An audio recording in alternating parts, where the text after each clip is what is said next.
Mirzaguda bus ప్రమాద బాధితులకు పరిహారం అందింది. ప్రభుత్వ పరిహారం అందించారు ఎమ్మెల్యే మనోహర్ రెడ్డి. ముగ్గురు కూతురు కోల్పోయిన ఎల్లయ్య గౌడ్కు పరిహారం అందించారు. 21 లక్షల చెక్కును అందించారు ఎమ్మెల్యే మనోహర్ రెడ్డి. మృతులు ఒక్కొక్కరికి కూడా ప్రభుత్వ పరిహారం 5 లక్షలు అందింది. ఆర్టీసీ తరపున 7 లక్షల పరిహారాన్ని అందించారు. ప్రభుత్వ పరిహారాన్ని తండ్రి ఎల్లయ్య గౌడ్ అందుకున్న తర్వాత రోధించారు. ముగ్గురు కూతురు తనకు జీతం పంపారా అంటూ కన్నీళ్లు పెట్టుకున్నాడు తండ్రి ఎల్లయ్య. తన రెండో కూతురు ఉద్యోగం చేస్తూ నెలకు 60,000 సంపాదించేదంటూ గుర్తు చేసుకున్నాడు ఆ తండ్రి. మొత్తం మీద ప్రభుత్వ పరిహారాన్ని అందించేటప్పుడు ఆ సమయంలో అక్కడ ఉద్విగ్న క్షణాలు చోటు చేసుకున్నాయి. భావోద్వేగానికి గురైన ఎల్లయ్య గౌడ్ కంటతడి పెట్టాడు, బోరున విలపించాడు. దీంతో అక్కడ ఉన్న వాళ్ళంతా కూడా ఒక్కసారిగా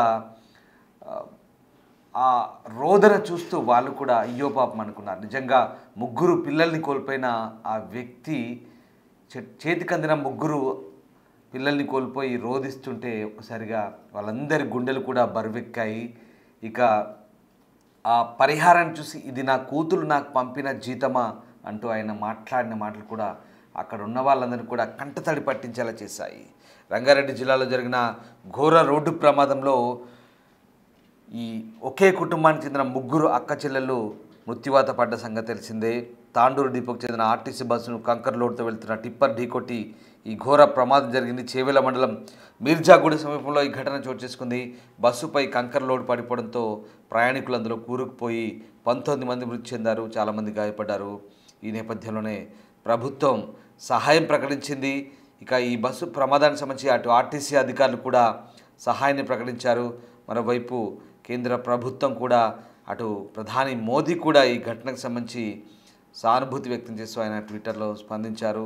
మరోవైపు ఇటు రాష్ట్ర ప్రభుత్వం కూడా మృతులకు సహాయాన్ని ప్రకటించింది. ఇక ఈ సహాయాన్ని ఇప్పుడు ఆ మృతుల కుటుంబాలకు అందించారు. ఆ కార్యక్రమంలో భాగంగా ఎమ్మెల్యే మనోహర్ రెడ్డి బాధిత కుటుంబానికి వాళ్ళ తండ్రి ఎల్లయ్య గౌడ్కు ఆ పరిహారాన్ని అందించినప్పుడు అక్కడ చోటు చేసుకున్న సంఘటన ఒక్కసారి వాళ్ళ హృదయాలు బరువెక్కిన ఘటన ఒకసారి చూద్దాం. మూడో బిడ్డ బతికిందన్న 5 ఉంటుండే వాళ్ళని తీసుకురాలేదు.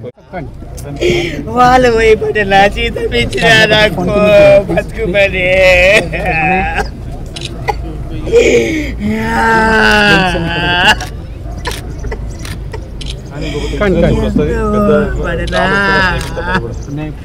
మా బిడ్డలు బతికితే ఎంత మంచిగా ఉంటుంది.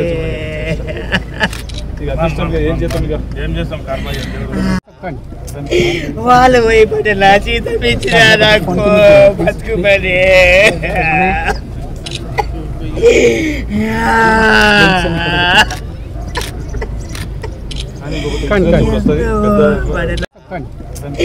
వాళ్ళు పోయిపోతే నా జీతం ఇచ్చినా నాకు బతుకుమని ఒకరైనా పోయి ఒకరైనా మిగిలాను సార్. ఇద్దరు పోయి ఒకరైనా మిగిలాలా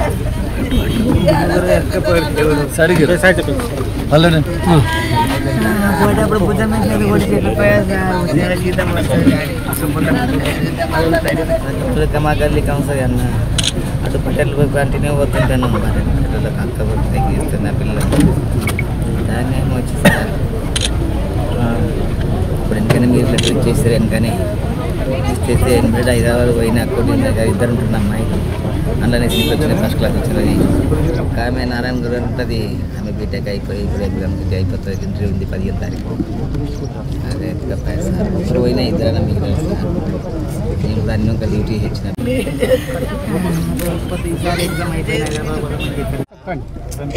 వాళ్ళు పోయిపోతే నా జీతం ఇచ్చినా నాకు బతుకుమని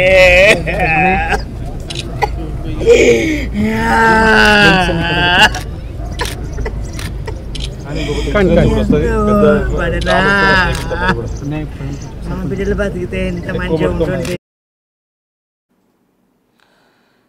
మిర్జాగూడ బస్సు యాక్సిడెంట్ ఘటనలో మృతి చెందిన కుటుంబాలు తమ అయిన వాళ్ళను కోల్పోయి దుఃఖ సాగరంలో మునిగిపోయాయి. వాళ్ళకి ఎంత పరిహారం ఇచ్చినా కోల్పోయిన వ్యక్తుల్ని మాత్రం తిరిగి తీసుకురాలని పరిస్థితి. ప్రమాదాలు జరగకుండా అధికారులు భవిష్యత్తులో వీటిని గుణపాఠాలుగా నేర్చుకొని మరిన్ని ఇట్లాంటి ఉపద్రవాలు రాకుండా చూసుకోవాల్సిన అవసరం కనిపిస్తుంది. ఎందుకంటే ఇప్పటికే అయిన వాళ్ళను కోల్పోయి లేదా కాలో చెయ్యో విరిగి అంగవైకల్యం పొంది చాలామంది జీవితాంతం బాధపడాల్సిన పరిస్థితి. తరచూ రోడ్డు ప్రమాదాలు జరుగుతుంటే రెండు తెలుగు రాష్ట్రాల్లో పదుల సంఖ్యలో మృత్యువాత పడుతున్నారు. మీర్జాగూడ బస్సు ఘటనలో అయితే పదుల సంఖ్యలో జనాలు చనిపోయారు. దాదాపు 20 మందికి పైగానే చనిపోయారు. దీంతో ఆ బస్సు ఘటన తర్వాత చాలామంది రకరకాలుగా వైఫల్యాలను ఎత్తి చూపుతున్నారు. అటు రోడ్లు బాగా లేకనా, లేదా డ్రైవర్ల నిర్లక్ష్యమా, లేదా రకరకాల కారణాలు చెప్తున్నప్పటికీ మాత్రం దీనిపై అధికారులు దర్యాప్తు చేస్తున్నారు. మళ్ళీ ఇలాంటివి పునరావృతం కాకుండా చర్యలు తీసుకుంటామని చెప్తున్నప్పటికీ కూడా తరచూ ప్రమాదాలు అయితే జరుగుతున్నాయి. కానీ చనిపోయిన కుటుంబాలకు నష్టపరిహారం అందించి చేతులు దులుపుకోవడం కాదు, మళ్ళీ ప్రమాదాలు జరగకుండా చూసుకోవాల్సిన అవసరాన్ని కూడా నొక్కి చెప్తున్నారు. ద సేమ్ టైం ప్రయాణికులు ఆ బస్సుల్లో లేదా ఆ భారీ వాహనాలు నడిపే డ్రైవర్లు కూడా సంయమనంతో వ్యవహరించి అప్రమత్తంగా ఉంటూ ప్రమాదాలు జరగకుండా చూసుకోవాల్సిన అవసరం కూడా అధికారులు మార్గదర్శించాల్సిన పరిస్థితి కనబడుతోంది. ఎందుకంటే చాలామంది ప్రాణాలు రోడ్లపై గాల్లో కలిసిపోతున్న నేపథ్యంలో వాళ్ళ కుటుంబాల రోదన చూస్తుంటే నిజంగా అయ్యో పాపం అనిపించక మానదు. ఈ ఘటనకు సంబంధించి మీర్జాగూడ ఘటనకు సంబంధించి కేంద్ర ప్రభుత్వం నష్టపరిహారం ఇచ్చింది, ఇటు ఆర్టీసీ ఇచ్చింది, అటు రాష్ట్ర ప్రభుత్వం ఇచ్చింది.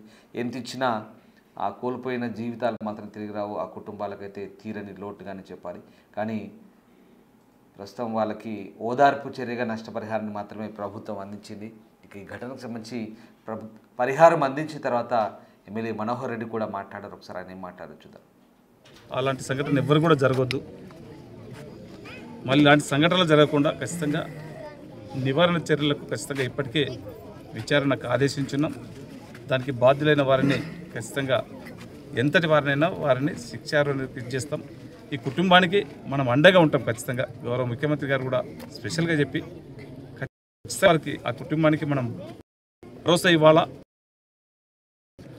చెప్పి పంపించిన తర్వాత ఖచ్చితంగా ఒక ఎమ్మెల్యేగా నా బాధ్యత కూడా ఉన్నది. వారికి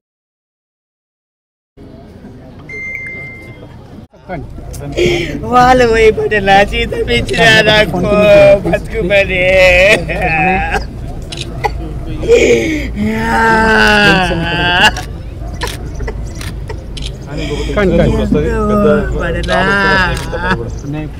మా బిడ్డలు బతికితే ఎంత మంచిగా ఉంటుంది.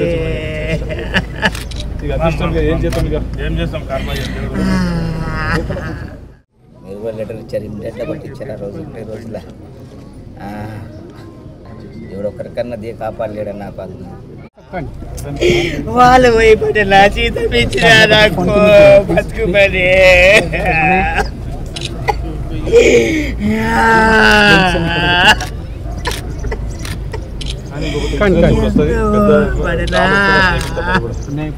మా బిడ్డలు బతికితే ఎంత మంచిగా ఉంటుంది.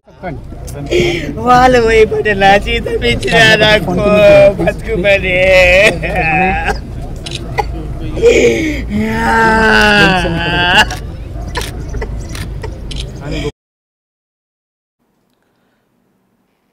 చూసారుగా అయిన వాళ్ళని కోల్పోయి ఆ కుటుంబ సభ్యుల దుఃఖం నిజంగా అక్కడ ఉన్న వాళ్ళందరినీ కూడా కంటతడి పెట్టిస్తుంది. అంతేకాదు చూస్తున్న మనకు కూడా ఒక రకంగా హృదయ విదారకంగా బాధగా అనిపిస్తుంది. ఇలా ఎంతోమంది రోజు తెలుగు రాష్ట్రాల్లోనే కాదు దేశవ్యాప్తంగా రోడ్డు ప్రమాదాల్లో ప్రాణాలు కోల్పోతుంటే అయిన వాళ్ళని కోల్పోయిన వాళ్ళ బాధ వర్ణనాతీతం చెప్పలేం. ఎన్ని లక్షలు ఇచ్చినా ఎంత పరిహారం ఇచ్చినా అది ఓదార్చలేని బాధ జీవితాంతం అదొక దుఃఖంగా మిగులుతుంది. సో దీంట్లో అనేక కారణాలు ఉన్నాయి.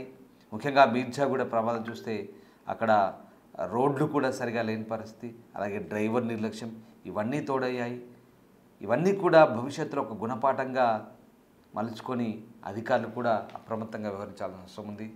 ప్రభుత్వాలు కూడా దీన్ని ఒక అప్రమత్తత చర్యగా భావించి భవిష్యత్తులో రోడ్డు ప్రమాదాలు జరగకుండా ఖచ్చితంగా అధికారులకు కఠినమైన ఆదేశాలు ఇచ్చి ఎప్పటికప్పుడు రోడ్ల మెయింటెనెన్స్ కావచ్చు, లేదా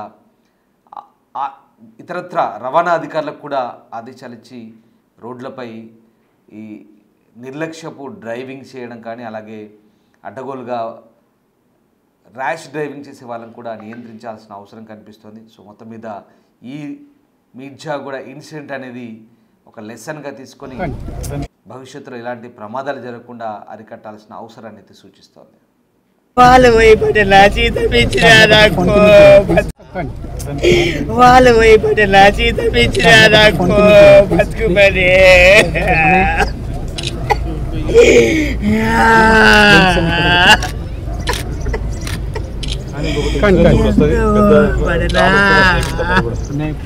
మా బిడ్డలు బతికితే ఎంత మంచిగా ఉంటుంది. ఏం చేస్తాం